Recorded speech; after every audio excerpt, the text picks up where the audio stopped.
Hi, my name is Andrea, and in this video I'm going to review a new wax that I just purchased, and something that really drew my attention, the fact that the wax, when you apply it, almost dries instantly. So I want to give it a try to actually convince myself if it's true or not. And here is the wax that I was talking about, and now let's give it a try.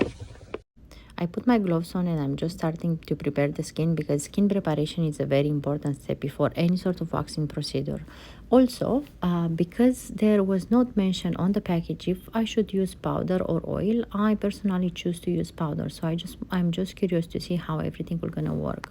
The wax has quite a running consistency, and as I'm applying my first strip, I can see that the wax indeed is having a super fast drying time. So definitely this make me realize that it's a very good wax for an experienced waxer, and definitely if someone is just starting out, they are going to struggle, because it's going to be very hard to organize themselves and just make sure that they remove the wax on time.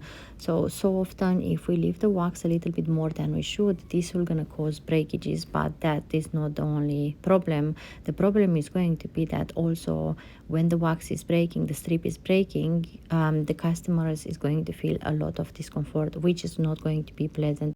I choose to apply wax one more time because not all the hairs they came out when I applied first time the wax. There were not many left behind, but still I was not completely happy. At this stage I could easily use the tweezer and just pick up a couple of hairs that they were left behind. However, I choose to apply one more time the wax because that's a lot easier and faster, but also is more comfortable for the customer. The tweezer is quite painful, especially in sensitive places. Now that I'm completely happy with the job, I'm just going to apply some oil on my customer's skin and also discuss with her aftercare. Thank you for watching. Don't forget to follow me for more videos.